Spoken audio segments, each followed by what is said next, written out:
e përgjithshme, por edhe për transakcionet të ndryshme financiare. Pikërisht këtë temë do ta diskutojmë sonte. Të ftuar kam në studio zotin Sami Mazreku, drejtor ekzekutiv i shoqatës së sigurimeve të Kosovës. Mirëmbrëma zot Mazreku. Mirëmbrëma, mirëmëngjes. Dhe përmes linjës Skype do të lidhemi ndërkohë edhe me kryetarin e shoqatës së bankave të Kosovës, zotin Petrit Baliaj. Po fillojmë ju, zoti Mazreku, derisa të kemi në linjë zotin Baliaj, si po ndikon përgjithsisht virusi korona-19 në afarizmin e kompanive të sigurimeve përgjithsisht, po dhe institucioneve tjera që lidhen me ofrimin e shërbimeve për sigurime edhe të autopërgjegjësisë po të shëndetësore në Kosovë. Si në çdo sektor tjetër, sigurisht se edhe në sektorin e sigurimeve ka pas një impakt goxha të madh. Kemi marrë një fushat sensibilizuese dhe ditore, për shkak se me datën 16 kur është marrë vendimi i parë që të mbyllen qendrat e registrimit, më njëherë është vërejtur që ka pas një rënje goxha të madhe sa i përket sigurimit autometeve nga qytetarët, me çka neve si shoqat në ka shtyr që me marrë veprimet e nevojshme normalisht, gradualisht, duke i përshtatur edhe rekomandimet të Institutit Kombëtar të Shëndetësisë, po ashtu edhe duke i respektuar vendimet e qeverisë së Republikës Kosovës. Me datën 16 ju dini që është marrë një vendim për mbylljen e qendrave të regjistrimit. Ne në ato ditë jemi mbledhur si shoqat dhe kemi vendosur se të shohim forma alternative se si ky sektor mos të shkojë vetëm në rënje, mirë po të marrë masa shtesë dhe të krijojë mundësi të reja që qytetarët të sigurohen, sepse përveç shitjes sigurisht se varet dhe stabiliteti i kompanive të sigurimeve. Më njëherë kemi drejtuar Ministrisë Punëve të Mbrëmshme, me çka kemi kërkuar që me qenë se qendrat të registrimit janë mbyllur dhe qytetarët e kanë të pamundshme që të regjistrojnë autometet dhe në njërin anë dhe në anën tjetër kanë kërkuar që qytetarët mund të lëvizin pa regjistrim, mirë po jo pa sigurim. Ne kemi kërkuar që Ministria e Punëve të Mbrëmshme ta pezëllojë një nen që ka të bëjë me pranimin e policave të shitura gjatë kohës së pandemisë, që i bën që aktualisht qytetarët mund të lëvizin pa regjistrim, mirë po jo pa sigurim, dhe se të gjitha këto sigurime që shiten gjatë kësaj kohe, kurdo që fillon punën qendra e registrimit, do të pranohen dhe nuk do të ketë nevojë që qytetarët t'i blejnë prej fillimit, të ndryshojnë apo të krijojnë koste të shtesë. Kjo është pranuar nga Ministria e Punëve të Mbrëmshme dhe më njëherë kjo është vërejt një ndryshim sa i përket shitjes së policave të sigurimit. Pastaj kemi pas një situatë të re kur ka qenë kufizimi i lëvizjes nga ora deri në ora 5 dhe është vërejt që prapë nuk ka pas një lloj interesimi të qytetarëve. Mirë po sigurisht se të kësaj kohe ne ju kemi përshtat, kemi hap kompanitë e zyra të kompanive të sigurimit në terren dhe i kemi përshtat ora të ri. Po ashtu kemi njoftuar qytetarë që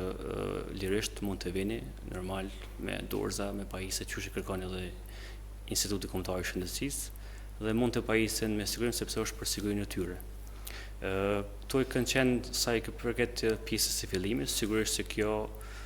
ka pas një ndikim të mirë deri në momentin kur qeveria vendosi që të merr masa të reja dhe këto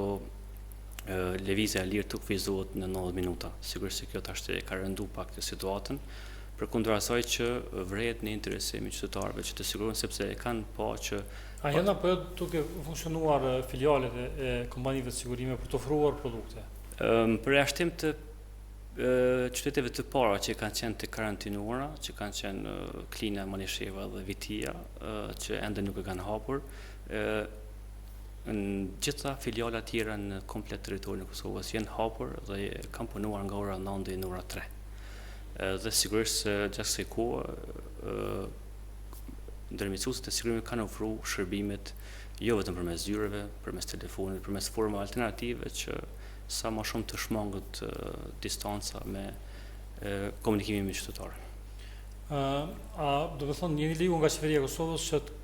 brenda një orari caktuar të ofroni shërbimet për qytetarët e Kosovës? Sektori i sigurimeve bën pjesë në sektorin financiar në Kosovë, me çka dhe në bazë të udhëzimit të ri ne lejohemi që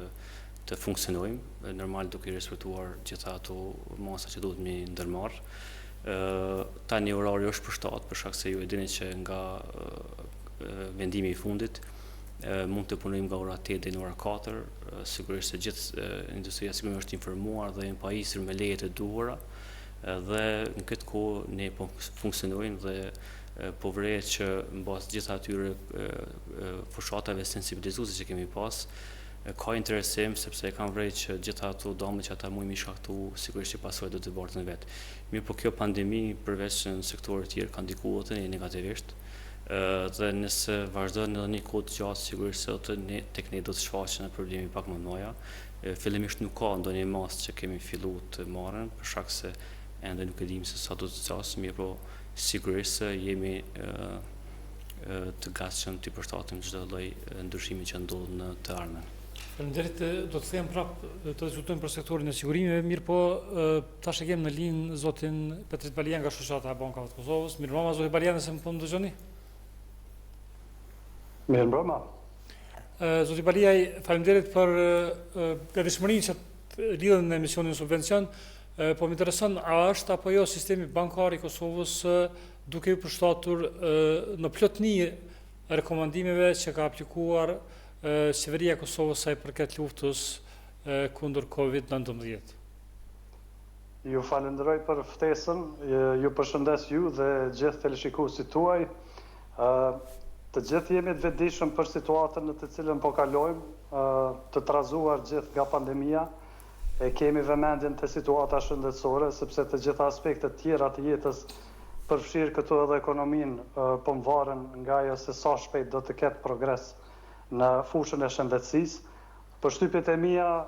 të përgjithshme deri më tani janë që si shoqëri e kemi përballuar mjaft mirë këtë stuhi dhe jam optimist që do të tej kalohet dhe me ndihmën e pakove të ndryshme stimuluese, besoj që do të arrijmë që edhe të kemi një rimëkëmbje ekonomike. Sa I përket sektorit bankar, mund të them që për fat të mirë sektori bankar ka hyrë në këtë krizë shëndetësore, mund të them, sepse nuk është krizë financiare. Sektori bankar ka qenë I mirë kapitalizuar dhe gjithashtu në një gjendje të mirë likuiditeti dhe duke bashkëpunuar ngushtë me bankën qendrore dhe me institucionet publike, po sigurisht edhe me klientët, po tregojmë se mund ta përballojmë situatën e krijuar dhe se po arrijmë të mbështesim ekonomitë familjare dhe bizneset e vogla që përndryshe do të ishin më të cenueshme në këtë situatë. Do të thotë edhe në këtë kohë krize, bizneset e vogla dhe ekonomitë familjare janë duke kërkuar ndihmën e bankave për të qarkulluar, si për biznese ashtu edhe për ekonomitë familjare. Gjithsesi që në kuadër të gjitha masave që janë marrë, ju e filluat edhe bisedën e juaj me aspektet operacionale. Kjo ka qenë fokus të vëmendjes qysh nga fillimi që të kemi pandërprerje të operacioneve dhe t'i ofrojmë të gjitha shërbimet në tërë territorin e Kosovës. Kryesisht së pari ka qenë me rëndësi të sigurojmë pagesat me cash dhe pagesat me kartela bankare dhe online. E më pas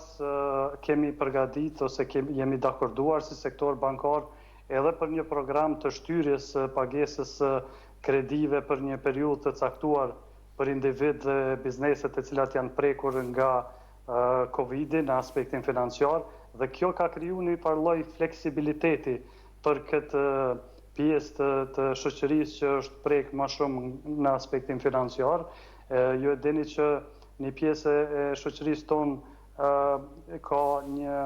situatë ku çdo lëvizje në pagë mund ta destabilizoj financiarisht. Dhe në këto raste nëse ka pas tazëm ulje të pagës ose më keq nëse është larguar nga puna si rezultat I mbylljes së biznesit, atëherë bankat ju kanë bërë zgjidhje duke shtyer kredit për një periudhë të caktuar, duke krijuar një fleksibilitet. Po gjithashtu edhe për bizneset kemi pas shumë kërkesa edhe nga bizneset, sepse disa biznese janë goditur drejt për drejt nga masat e marrura për restriksione nga ana e qeverisë. Mirë po ka pas edhe ndikime indirekte të konsumit të përgjithshëm, të cilat kanë ndikuar që bizneset të caktuara të kenë ulje në të hyra dhe si rezultat është kërkuar ndihmë bankave. Bankat deri më tani kanë procesuar një numër të madh, mund të them 10 mijëra kërkesa ose aplikacione të tilla që nga 16 marsi dhe ky program ka shku shumë mirë deri më tani. Sigurisht që si me çdo proces tjetër të kësaj shkallë, do të thotë ku kemi të bëjmë me 10 mijëra klient, mund të ketë edhe hapësirë për kritika ose mund të ketë ankesa, mirë po edhe me këtë pjesë jemi marrë si sektor bankar duke adresuar këto ankesa dhe duke i dalë ndihmë individëve të cilët kanë pas nevojë për këtë fleksibilitet në këtë periudhë të pandemisë. Përveç ankesave, zoti Baliaj, si po përballon sektori bankar në aspektin e afarizmit, për shembull shtyrjen e afateve të kredisë për 1-2 muaj apo 3 muaj, për arsye se kjo ka një kosto financiare dhe ju keni edhe shpenzime operative. Sa po vrehet kjo në aspektin e afarizmit, në aspektin negativ të afarizmit tek bankat e Kosovës? Normal që pasojat ekonomike janë vrejt me njëherë, pasi që edhe masat restriktive kanë qenë të me njëhershme. Unë mund të them që ka pas një ngadalësim drastik në kreditim ose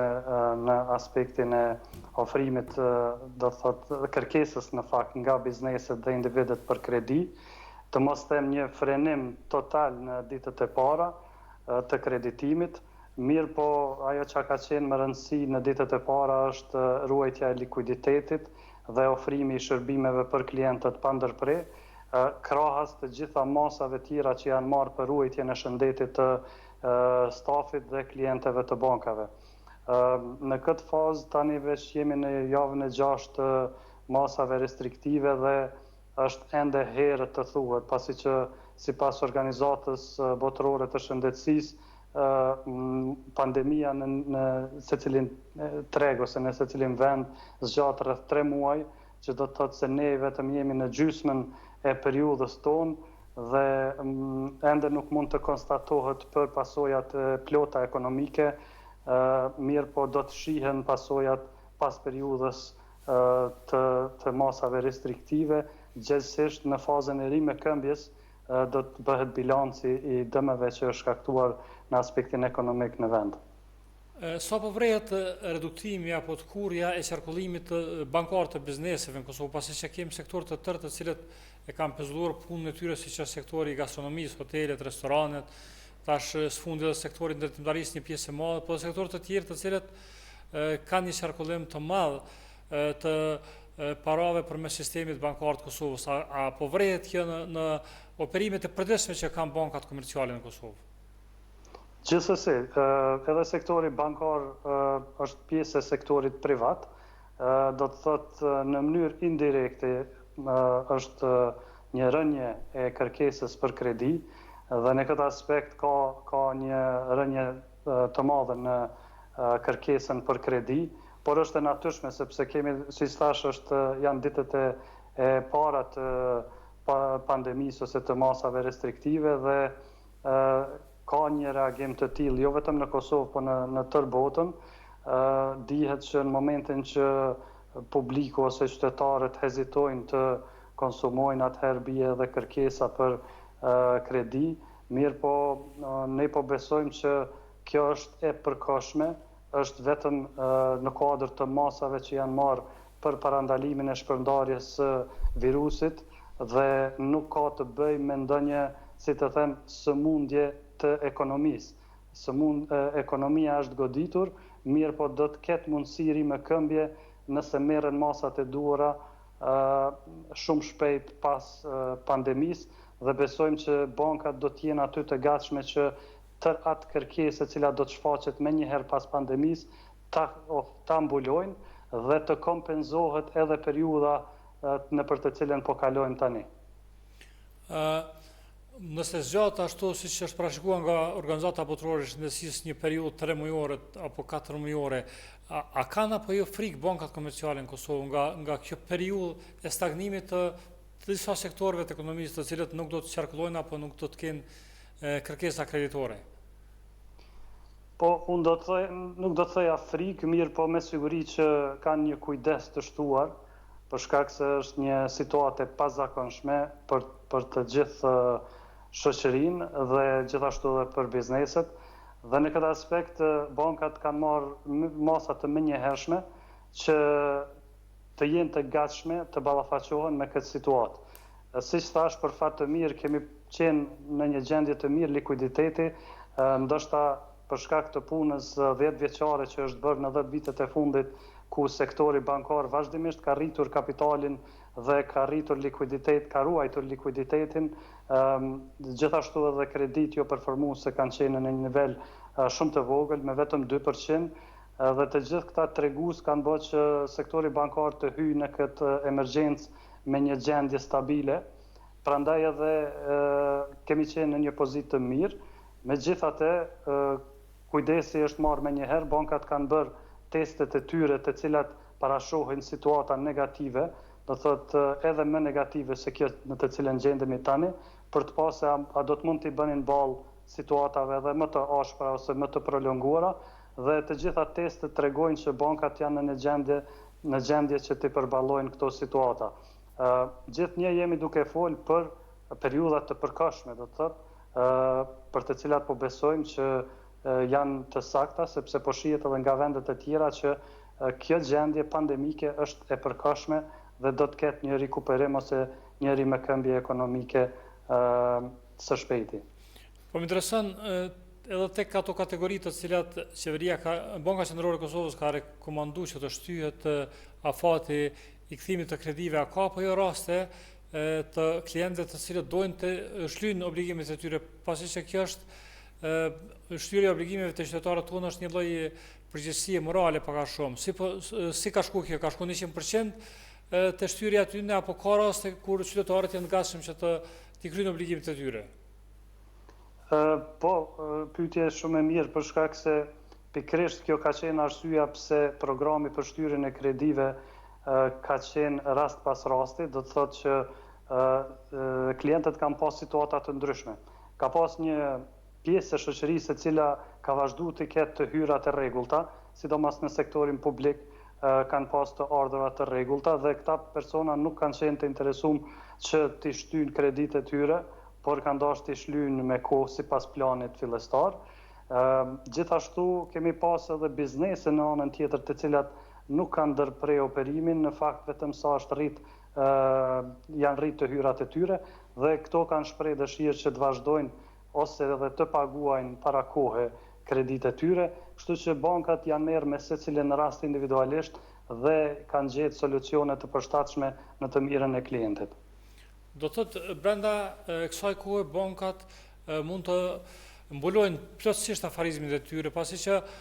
po më intereson, a ka apo jo raste kur të bankat komerciale janë detyruar se të lirojnë punëtorët nga puna e tyre? Bankat të gjithë këtë situatë po e përballojnë me mjete vetanake. Në asnjë moment nuk kanë kërkuar ndonjë ndihmë nga shteti, siç po bëhet në disa vende tjera të botës. Do të thotë të gjitha masat lehtësuese që janë marrë ose asistencat financiare nga ana e qeverisë për sektor të ndryshme, bankat nuk i kanë kërkuar këto, pasi që janë në gjendje që t'i përballojnë vetë, dhe në kuadër të kësaj nuk ka pas nevojë që as të bëhet ndonjë reduktim i stafit. Në fakt ka edhe shumica e bankave vetëm sa kanë stimuluar stafin e tyre që janë të ekspozuar ndaj rrezikut dhe nuk ka ndonjë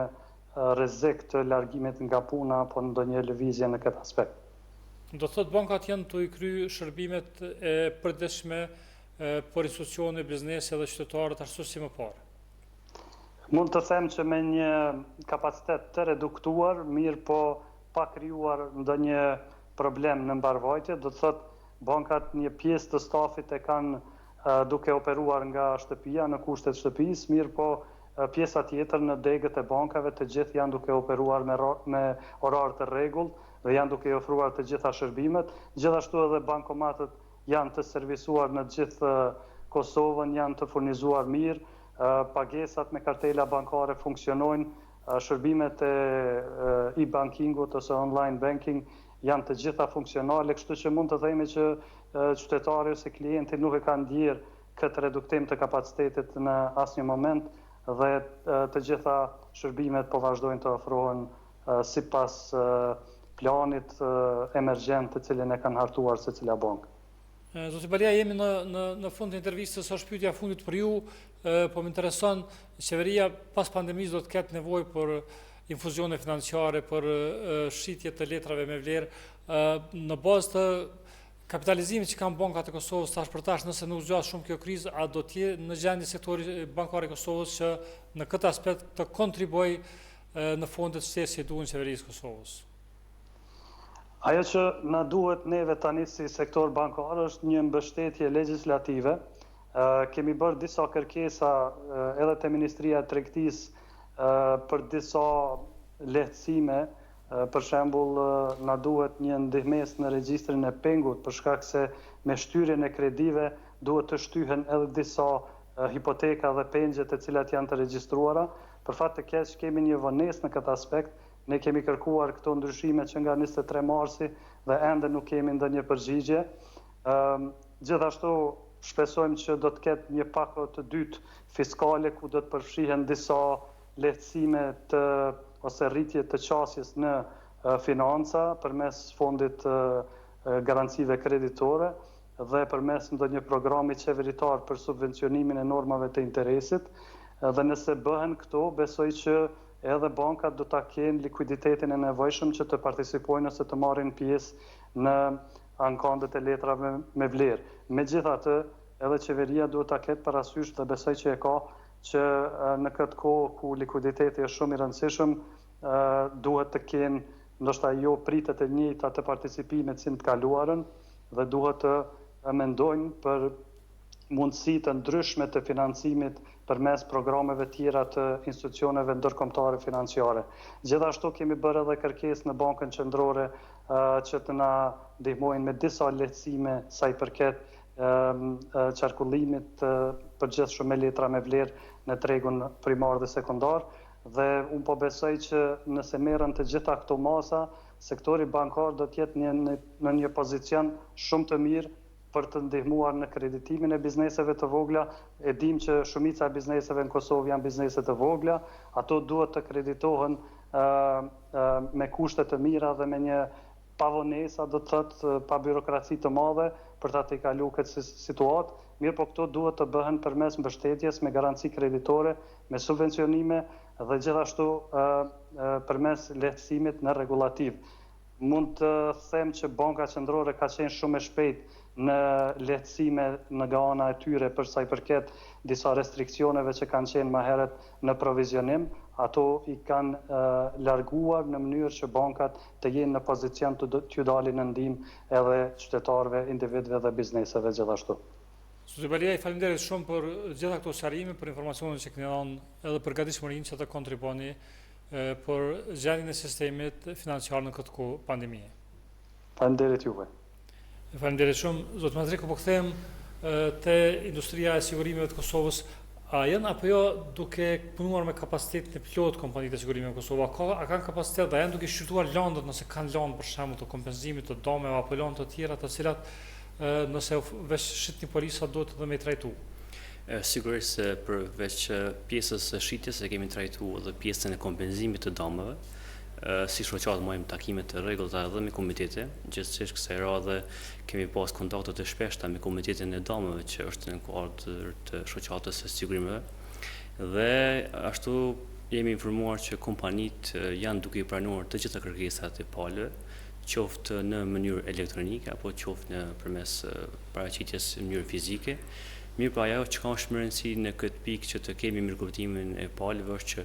vonesa nuk do të ketë për arsye të tjera, përveç rekomandimeve të instituteve që janë që këto dokumentacione që pranohen fizikisht duhet të qëndrojnë për një kohë pa preke fizike, që i bie më shumë se 3 ditë.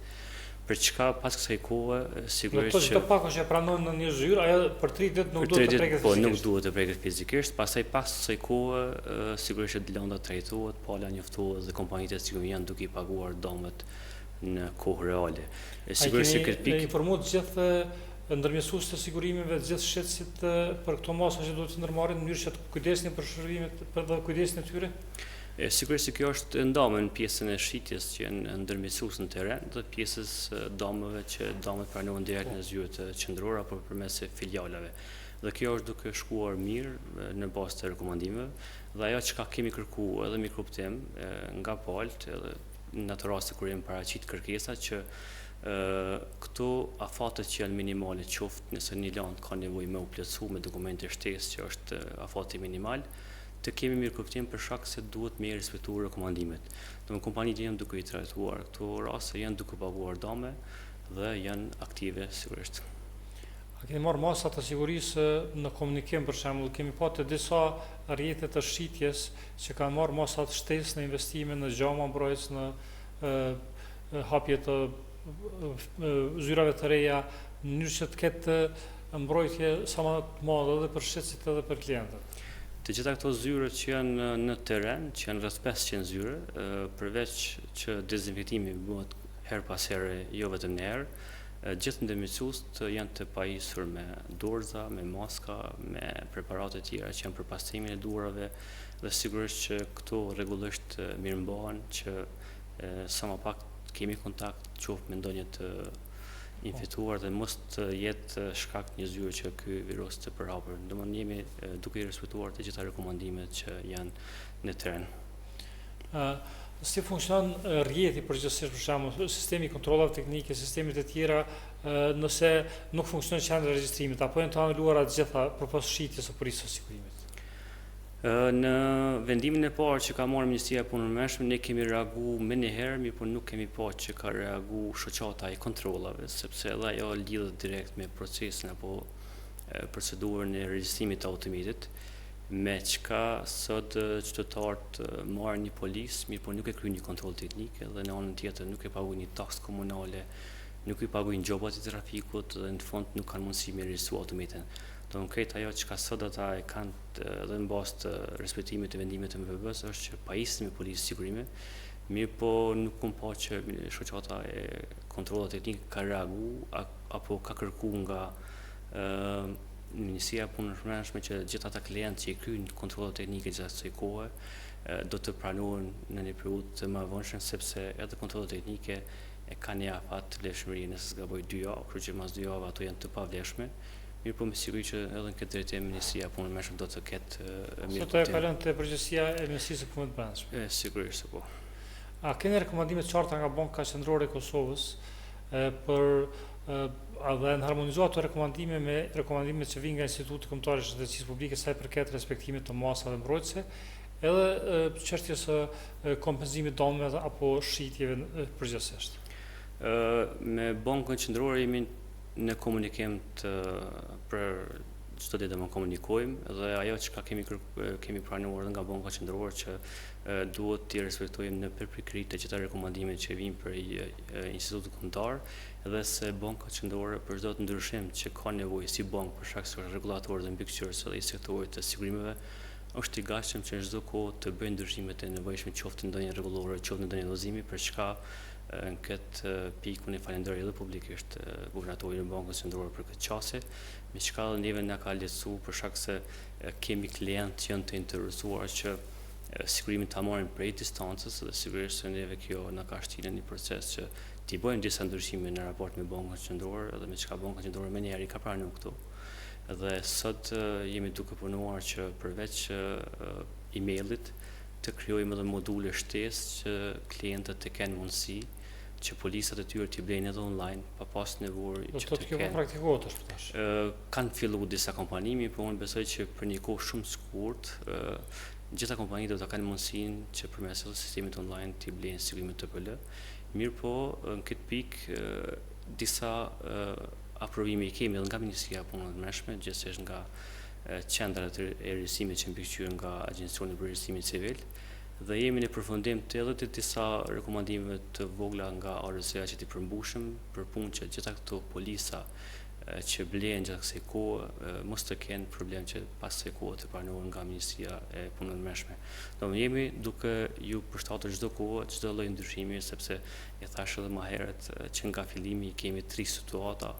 dhe secila situatë sigurisht ne është dashur të përshtatemi. Dhe varësisht nga ajo se si ndron situata, sigurisht ne jemi të gatshëm që t'i respektojmë dhe t'i përshtatemi çdo lloj situate të re. Në bazë të raporteve që merrni, nga kompanitë e sigurimeve dhe nga ndërmjetësuesit, ku po vret më shumë ramje e shitjeve tek bizneset apo tek qytetarët individuale?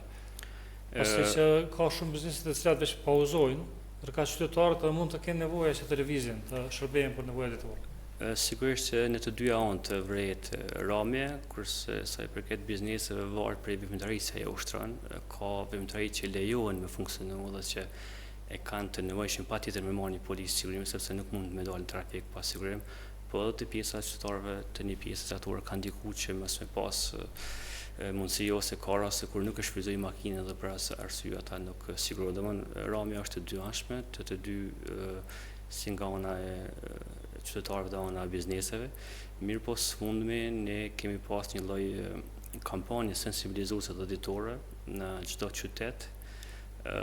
ku qëllimi ka qenë që gjitha këto ndryshime që e bën në raport me PB-n, ti përcjellim dhe ti informojmë sakt se dëmet janë ato që i paguajnë kompanitë e sigurimeve dhe jo kontrollën teknike apo qendra rësimi, me çka gjithë ata që sigurohen e sigurojnë vetveten, sepse një pjesë e tyre nuk janë të vetëdijshëm që të gjitha këto dëme që shkaktohen vjen një kohë kur duhet të rimbursohen nga vetë shkaktori. E kom pa që shprit mirë, domethënë gjithkohë ku komunikoj në teren me ndërmjetësues të sigurimeve qoftë në Prishtinë, Gjilan apo pjesë qyteteve tjera, përcjellet mesazhe që kjo ka ndikuar pozitivisht dhe që këto lehtësime sigurisht kanë ndikuar pozitivisht edhe të qytetarët sepse e kanë marrë vetëm një policë sigurimi dhe nuk ka pas nevojë që t'i bëjnë edhe disa shpenzime tjera. Na do të vazhdojmë edhe më shumë që të informojmë në sakt, sidomos nga java e ardhshme, do të fokusohemi te pjesa e dëmeve, që qytetarëve t'ju rrim pranë, mos të bëjmë fushata sensibilizuese vetëm në raport me ato që njerëzit të sigurohen, mirë po të informojmë sakt që ne në çdo kohë edhe përpunojmë dëme, përpunojmë kërkesa dhe këto dëme po paguhen e kohë. Vetëm nëse bazohemi në statistikat e zyrtare të Bankës Qendrore, vetëm në janar dhe shkurt janë paguar 10 milionë euro dëme. Pa e përfshi pjesën e marseve sepse ende nuk janë kompletu, nuk janë bërë publike raportet zyrtare, mirë po në çdo kohë jemi duke informuar sakt për ato se çka po ndodh tek ne. Sa e ka marrë me shqetësim industria e sigurimeve pandeminë, a keni ju marrë apo bankat që ta përballojnë, pasi që polisat janë kryesisht një vjeçare, ka shumë pak polisa që janë për një kohë më të shkurtër, nëse nuk zgjat shumë se 2-3 muaja, ju ndoshta mund ta përballoni më lehtë se sa bankat. Shqetësimi jonë është në një pikë që ne më njëherë kemi reaguar, ku kemi pa që në njërin anë ka pas lëvizje shumë të madhe të qytetarëve dhe në anën tjetër nuk ka pas blerje të sigurimeve. Çka i bën që dëmi tek ne është i dyanshëm, sepse në njërin anë ti nuk inkason të hyra, për të cilat anën tjetër ke shpenzime, dhe në anën tjetër ti duhesh edhe me pagu dëmet të cilat shkaktohen nga ato automete që janë pas sigurim dhe që paguhen nga fondi i kompenzimit, e që ky fond direkt financohet nga kompanitë e sigurimeve. Domethënë për neve nëse nuk kemi në njërin anë të zojmë 2 milionë euro të hyra, për marrë një shumë kështu hipotetike, dhe në anën tjetër kemi një dëmet që shkaktohen në teren, atëherë për neve sigurisht është humbja e dyanshme për ata dhe neve na ka bërë që të jemi më aktiv dhe të informojmë sakt se nëse pagu një gjobë në trafik nuk do thotë që ke hek përgjegjësinë nga dëmi dhe që ti nëse sigurohesh do del në trafik është mirë për të mirën tonë sepse gjitha ato dëme pastaj do të mi pagu personalisht nga xhepi yt. Dhe kjo e kom pa që është prit mirë dhe besoj që na do të vazhdojmë. Nuk është ideja që në këtë kohë të flasim për biznes, mirë po pasojat që vijnë më vonë janë të mëdha dhe sigurisht se qytetarët duhet më informuar sakt. Kjo është e domosdoshme për arsye se qytetarët e përgjithshëm të cilët e praktikojnë pagesat të sigurimit apo blerjen e sigurimit për të autopërgjegjësisë, ato i bojnë mirë, po paniku që ka kriju pandemia dhe mund t'ju largojnë nga mendja obligimet që kanë për policën e Unë kam thonë edhe në intervista tjera, sigurisht se kjo pandemi ka me kalu, mirë po çka dëmet apo ato pasoja financiare që vijnë pas kësaj pandemie,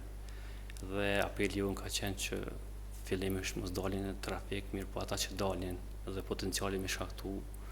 aksident nuk dihet kur mund të ndodh, është që mos të dalin pa sigurim. Domethënë nëse mujnashën e kthehemi në normalitet dhe ti e ke shkaktuar një dëm dhe dëmet nuk janë të vogla, e marrim shembull konkret rastin e Frejzajt. Domethënë kemi 3 vdekje në të njëjtin aksident. Edhe sipas informatave njëra nga vetuar ka qenë i pasiguruar. Edhe çka nëse pikërisht ai ka qenë i pasiguruar fajtori. Domethënë gjitha dëmet tash që i paguën në fundi kompenzimit do të kërkohen dhe do të rimbursohen nga fajtori. Sepse ashtu si çdo vend tjetër të botës është edhe tek një rregulluar që ti e paguën dëmin, mirë po e rimburson nga fajtori. Domethënë dëmet janë të mëdha, nuk janë të vogla. Unë e thash që vetëm janë shkurt që më pagu 10 milionë euro dëmë dhe gjitha këto dëme kanë qenë të mbuluar me policët e sigurimit. Po prapë por i theksoj që ka një interesim sidomos të këtyre që kanë dalë në trafik, për çka edhe pse është për sigurinë e tyre unë i falenderoj publikisht që mesazhi im ka rri aty ku duhet. A kam vazhdu kompanitë e sigurimit me marrë numrin e njëjtë punëtorëve deri tash? Kem një kohë gjatë, në rreth 6 javë që kena hyrë në këtë krizë, do të thotë është një pagë e plot, apo ka filluar që të reduktojë numrin e punëtorëve? Edhe pse është reduktuar numri i stafit, prezenca e tyre fizike në përzyre, sepse kanë bërë plane të ndryshme kompanitë, qoftë përmes distancës, qoftë me 2 orare, me 2 ndrime, mirë po kjo nuk ka ndikuar që të kenë edhe ndikim edhe të pjesa e pagave. Minimalisht jo edhe për muajin prill, dhe unë shpresoj që kjo mos të zgjasë shumë, sepse pa dashjen tonë sigurisht se ne duhet të ndërmarrim edhe masa të tjera të cilat nuk janë edhe jo të mira, mirë po unë besoj dhe shpresoj që kjo shpejt do të kalojë dhe do të kthehemi në normalitetit dhe si industri nuk do të kemi nevojë që të mendojmë pjesën e veprimit në këtë pikë, mirë po të merremi pak më shumë me informim, betejsim që të krijojmë forma tjera alternative që qytetarët, ata që dalin të sigurohen dhe kjo ndikon direkt edhe në stabilitetin e sektorit të sigurimit, sepse kjo ndikon edhe të pjesa agjentave, sepse thash më herët janë rreth 500 zyre dhe ata e kanë një pagë minimale dhe kanë një lloj realizimi mbas shitjes që ata punojnë dhe sigurisht se direkt ata ndikon. Pastaj kemi 2 kompani të jetës, sepse gjithsej në sektor janë 13 kompani, ku 11 për tyre janë kompani që ofrojnë gjitha llojet e produkteve dhe 2 janë që përdojnë vetëm ofrojnë vetëm sigurimin e jetës. Dhe kemi agjenta që sidomos edhe të këta tjetës që janë pauzu 100% sepse e kanë të pamunshme me dalë në terren dhe me i thonë dikuj sigurov. Një ofru produkte. Pa sigurisht se po. Edhe të këta kanë ndikuar shumë negativisht. Të shohim tash me çfarë po ndodh në të ardhmen dhe sigurisht se do të përshtatem çdo lloj ndryshimi. A do të krijoj konfuzitet çështja e kohës jo të njëjtë marrjes të blerjes së policës së sigurimit dhe regjistrimit të automjetit apo këtë çështjen e informimit të përgjithshëm e bardhë të Ministria e Punëve të Brendshme? Si do të shkojë kjo? Për arsye se kjo mund të më krijojë konfuzitet te klientët. Sektori i sigurimit çdo herë te pjesa e regjistrimit është përshtat dhe edhe me rregullore edhe me udhëzime me Ministrinë e Punëve të Brendshme, me çka i bën që edhe pjesa e regjistrimit është bërë në raport me datën kur njerëzit janë siguruar. Që i bën që gjitha ato sigurime që merren gjatë kësaj kohe dhe kohën kur qendrat e regjistrimit fillojnë me funksionu, atëherë do të merren përballë data kur data e sigurimit, sepse kjo pikërisht ka qenë edhe kërkesa që ne i kemi drejtuar më herë ministrisë që njerëzit ta kenë mundësinë me u siguru, mirë mos ta kenë nevojën që këto sigurime të ndrojnë më vonë. E pikërisht ka qenë kjo pyetje që u përshtatën që a do të ketë nevojë që këto të bëhet në një datë të re apo datën kur ka qenë lëshuar në sigurim. Sigurisht që kjo bëhet me datën kur është lëshuar sigurimi dhe këto dy data përputhen njëra me tjetrën.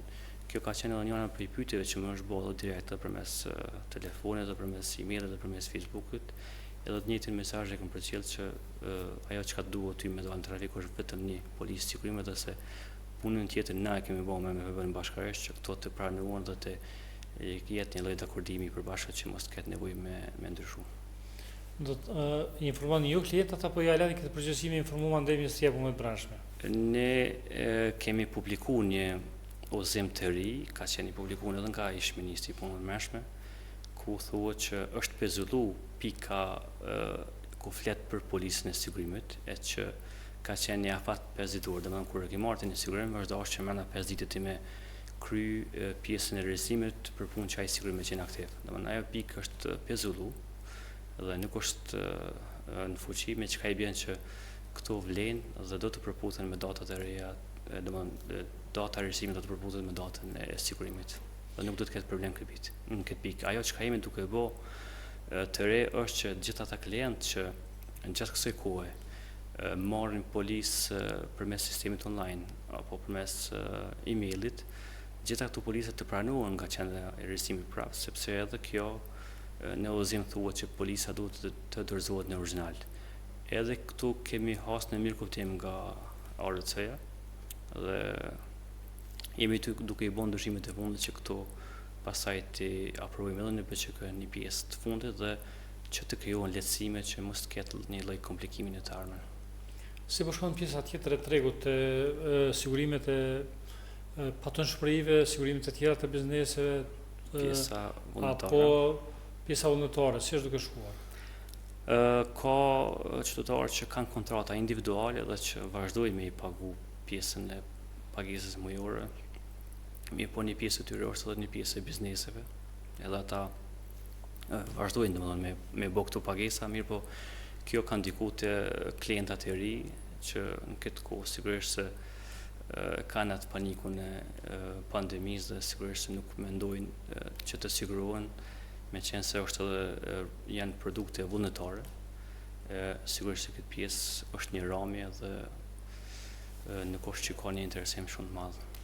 që qytetarët të sigurohen. Si do të informoni tash tuti qytetarët? Do të keni videokonferenca, rrjete sociale apo do të koordinohen edhe me Bankën Qendrore të Kosovës që të informohen për hapat e ardhshëm, pasi që qytetarët nuk mund të kenë në mendjen tash për tash të sigurimeve, sepse industria është shumë e rëndësishme për ekonominë e Kosovës. Jemi në një fazë krejtësisht emergjente e cila kërkon një sensibilizim të madh që qytetarët ta kenë në mendjen te kjo pjesë e ekonomisë. Pjesa e parë ishte te kjo pjesa që njerëzit mos dalin pas sigurim. Tash nga kjo javë filloj me pjesën e domave që të informojmë sakt përmes videospoteve, përmes videokonferencave, përmes njoftimeve përmes medjave, qoftë shkruara elektronike apo televizive, që kompanitë po pranojnë dosje, po paguajnë dëm dhe se jemi të hapur që edhe në këto raste t'ju qëndrojmë pranë, sepse nëse dikush e ka një dëm shumë të vogël, të lehtë, nuk do të thotë që ndoshta i shkakton dëmë të mëdha financiare, po dikush nëse ka një dëm pak më të madh, sigurisht se ne jemi të gatshëm që në çdo kohë dhe aktualisht edhe jemi duke paguar dëme. Domethënë edhe ne jemi duke i përshtatur çdo lloj komunikimi që është i pranueshëm dhe që e mrin efektin e vet, që qytetarët të informohen sakt, sepse nuk jemi duke ofruar vetëm rrjet të shitjes, mirë po jemi duke ofruar edhe rrjet të pranimit të kërkesave që dëmet të pranohen në përjashtim të